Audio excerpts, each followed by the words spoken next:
வணக்கம், doctor Jennifer Diana, இயற்கை மற்றும் யோகா மருத்துவர்.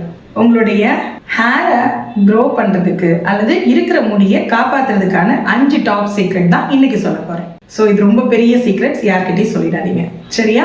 ஃபர்ஸ்ட் சீக்ரெட், நல்ல ஹெல்தியான ஃபுட் எடுங்க. அதாவது ப்ரோட்டீன் ரிச் ஃபுட்டும் அயன் ரிச் ஃபுட்டும் எடுத்துக்கோங்க. எக்கு, பீன்ஸு, ஃப்ளாக்ஸீடு, அப்புறம் வந்துட்டு நிறைய ப்ரோட்டீன் ரிச் ஃபுட்டு, ஸ்ப்ரவுட்ஸ்ன்னு சொல்லக்கூடிய முளைக்கட்டிய தானியங்களை சாப்பிடுங்க. Iron, zinc, all type of vitamins எல்லாத்தையுமே சரி விகிதத்தில் எடுத்துக்கோங்க. இப்படி எடுத்தாலே ஆரோக்கியமான முடிங்கிறது உங்களுக்கு கிடைக்கும். ஏன்னா இந்த முடிங்கிறது நான் பல பேர்கிட்ட நான் சொல்லக்கூடிய விஷயம் என்னன்னா, உங்களோட உடல்ல இருக்கக்கூடிய செல்ஸ் வந்து டெத் ஆகி அது வெளியில போகக்கூடிய ஒரு ப்ராசஸ் தான் உங்களுடைய நகமும் உங்களுடைய தலைமுடியும். ஸோ உங்களுடைய தலைமுடியும் உங்களுடைய நகமும் ஆரோக்கியமாக இருந்தாலே நீங்க ஆரோக்கியமா இருக்கீங்கிறதுக்கு அடையாளம்.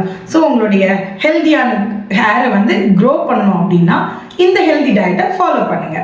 ரெண்டாவது, உங்களுடைய ஹேரை வந்து நல்ல பத்திரமா பார்த்துக்கோங்க. எப்படி? டெய்லி கண்ணாடி முன்னாடி நின்று ஹேரை பார்த்தா மட்டும் போதாது, அந்த ஹேரை கேர்ஃபுல்லாக மெயின்டைன் பண்ணணும். ஸோ கண்ட மாதிரி சீப்பு போட்டு பரன்னு இழுக்கக்கூடாது. அப்படி இழுக்கும் பொழுது ஹேர் ஃபாலிகல்ஸ் டேமேஜ் ஆகிடும். அது மட்டும் இல்லாமல் உங்களுடைய ஹேர் வந்து பிரேக் ஆக ஆரம்பிச்சிடும். அதை வந்து அவாய்ட் பண்ணிடுங்க. டைட்டாக இழுத்து சீவி ஹேரை கொண்டு போடாதீங்க. அப்படி போடும்போது உங்களுடைய ஹேர் வந்து சீக்கிரமே டேமேஜ் ஆகுறதுக்கும் ஃபால் ஆகுறதுக்கும் வாய்ப்பு இருக்குது. ஸோ முடி வந்து ஒன்ஸ் கொட்டி போயிடுச்சு அப்படின்னா, அந்த ஃபாலிகல்ஸோட கொட்டி போயிடுச்சுன்னா திருப்பி ரீக்ரோத் பண்ணுறது முடியாத காரியமாகிடும். அடுத்தது, டைட்டாக போட்டு நிறைய பேர் என்ன பண்ணுவாங்கன்னா, ஏதாவது ஒரு ஆப்ஜெக்ட், அது சீப்பாக இருக்கலாம், இல்லாட்டி ஏதாவது குச்சியாக இருக்கலாம், வச்சு சொரிஞ்சு இருப்பாங்க தலையை. அதையும் அவாய்ட் பண்ணுங்க. அது போல இன்னைக்கு இளைஞர்கள் கிட்ட, இளம் பெண்கள் கிட்ட இருக்கக்கூடிய ஒரு விஷயம் என்னன்னா, ஹீட் ஸ்டைலிங் அப்படிங்கிற விஷயம்.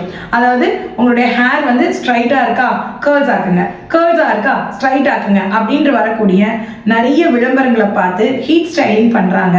ஸோ இப்படி பண்ணும்போது நிறைய விதமான கெமிக்கல்ஸை யூஸ் பண்றதுனால அது உங்களுடைய ஹேரை டேமேஜ் பண்ணுது, வீக்கன் பண்ணுது. அது மட்டும் இல்லாமல் உங்களுடைய அந்த ஹேரை வந்து வீக்கன் பண்ணி பிரேக் பண்ணி முடி கொட்டி போகவும் செய்து. அது மட்டும் இல்லாமல் புது ஹேர்ஸ் கூட ரொம்ப ஒல்லியா திக்கா இல்லாமல் தின்னா வர்றதுக்கு அது காரணமாக இருக்கிறது. ஸோ ஹீட் ஸ்டைலிங்கை முடிஞ்ச அளவுக்கு அவாய்ட் பண்ணுங்க. கெமிக்கல்ஸை, பாரஃபின், சல்ஃபர் இருக்கக்கூடிய அந்த கெமிக்கல்ஸை வந்து அவாய்ட் பண்ணுங்க. மூணாவது, மைல்டான ஹேர் கேர் ப்ராடக்ட்ஸை யூஸ் பண்ணுங்க. ஷாம்பு, கண்டிஷனர் இந்த மாதிரி யூஸ் பண்ணுறத முடிந்து மட்டும் அவாய்ட் பண்ணுறது நல்லது.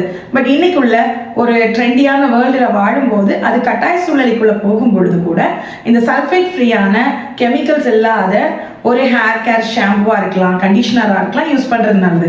பட் நான் பல இடங்களில் சொல்லிட்டு இருக்கிற மாதிரி நீங்கள் வந்து இயற்கையான ஷாம்பூஸை யூஸ் பண்ணுறது ரொம்ப நல்லது. வீட்டிலேயே தயாரிக்கக்கூடிய ஷாம்பு அல்லது வீட்டிலேயே தயாரிக்கக்கூடிய சீயக்காயை நம்மளுடைய கஞ்சி தண்ணி இருக்கு இல்லையா, ரைஸ் வடித்து வரக்கூடிய கஞ்சி தண்ணியில் நீங்கள் மிக்ஸ் பண்ணி எடுத்துக்கிறது ரொம்ப நல்லது. அதே போல் கோகனட் ஆயில் நீங்கள் அப்ளை பண்ணுறது உங்களுடைய ஹேரை வந்து மாய்ஸ்டராகவும் வச்சுக்கும், அந்த ஹேரோட க்ரோத்தை வந்து ஜாஸ்தி பண்ணி கொடுக்கும். ஃப்ளாக்ஸீட் ஆயிலும் உங்களுடைய ஹேருக்கு க்ரோத்துக்கும் நல்லாயிருக்கும். ஹேர் ஃபால் இருக்குதுன்னா அதை கண்ட்ரோல் பண்ணுறதுக்கும் ஹெல்ப்ஃபுல்லாக இருக்கும். ஸோ இந்த மாதிரியான ஹேர் கேர் ப்ராடக்ட்ஸை யூஸ் பண்ணுறது, கெராட்டின் நிறைந்த அல்லது இந்த கோகனட் ஆயில், லாக்டிக் அதாவது லாரிக் ஆசிட் அப்படின்னு சொல்லுவோம், இந்த லாரிக் ஆசிட் இருக்கக்கூடிய கோகனட் ஆயிலோ அல்லது கோகனட் ப்ராடக்ட்ஸையோ நீங்கள் யூஸ் பண்ணும்போது உங்களுடைய ஹேரை வந்து நீங்கள் நல்லா பாதுகாத்துக்க முடியும். நாலாவது, ஸ்கேல்ப் ஹேர். அதாவது உங்களோட ஸ்கேல்ப்பு, தோல், தலைமுடியோட பக்கத்தில் இருக்கக்கூடிய அந்த தலையினுடைய தோலை வந்து நீங்கள் கேர் எடுத்துக்கணும். அதை வந்து ஹர்ட் பண்ணுற மாதிரி சொரிஞ்சு புண்ணாக்கக்கூடாது. ஆனால் ரொம்ப சாஃப்டாக ஜென்டிலாக மசாஜ் பண்ணுறது ரொம்ப நல்லது. ஸோ அப்படி மசாஜ் பண்ணும்போது உங்களுடைய தலைக்கு, ஸ்கேல்ப்புக்கு வந்து பிளட் சப்ளை ஜாஸ்தியாகும். ஒன்ஸ் பிளட் சப்ளை ஜாஸ்தி ஆகிடுச்சுனாலே உங்களுடைய ஹேர் க்ரோத் வந்து ஜாஸ்தியாகும், ஹேர் ஃபால் கம்மியாகிடும். ஸோ இதுவும் ரொம்ப முக்கியம். ஈரத்தோட தலையை கட்டி அப்படியே வைக்கிறத அவாய்ட் பண்ணிவிட்டு அந்த ஸ்கேல்ப்பை வந்து ஃப்ரீயாக ப்ரீத் பண்ணுறது மாதிரி எந்த கெமிக்கல்ஸும் அதில் போடாதீங்க.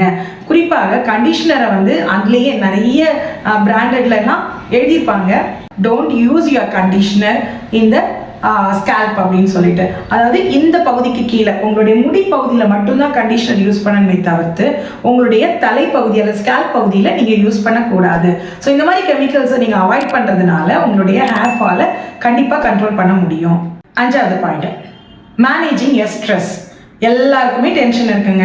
டென்ஷன் இல்லாத குட்டி குழந்தைங்க இல்லை, டென்ஷன் இல்லாத பெரிய ஆட்களும் இல்லை. அந்த அளவுக்கு இன்னைக்கு ஸ்ட்ரெஸ்ஸுங்கிறது எல்லாரையும் ஆட்டி வைக்கக்கூடிய ஒரு மிகப்பெரிய சர்வாதிகாரியாக இருக்குது.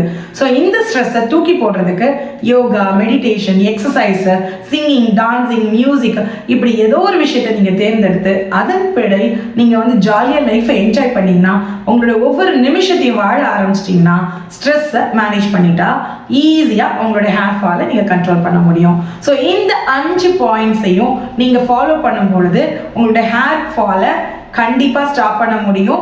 அது மட்டும் இல்லாமல் உங்களுடைய சப்போர்ட்டை மாஸ்டர் மனோ சேனலுக்கு கொடுங்க. இது மாதிரி ஆரோக்கியமான வீடியோஸ் நிறைய வந்துட்டு இருக்குது.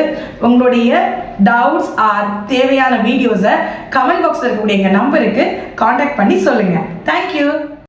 இந்த வீடியோ பிடிச்சிருந்தா ஒரு லைக் பண்ணுங்க. வீடியோ பற்றின கருத்துக்களை கமெண்ட் பாக்ஸில் சொல்லுங்க. மாஸ்டர் மனோ சேனலை சப்ஸ்கிரைப் பண்ணாதவங்க சப்ஸ்கிரைப் பண்ணிக்கோங்க. Stay healthy, stay happy. Thank you for வாட்சிங்.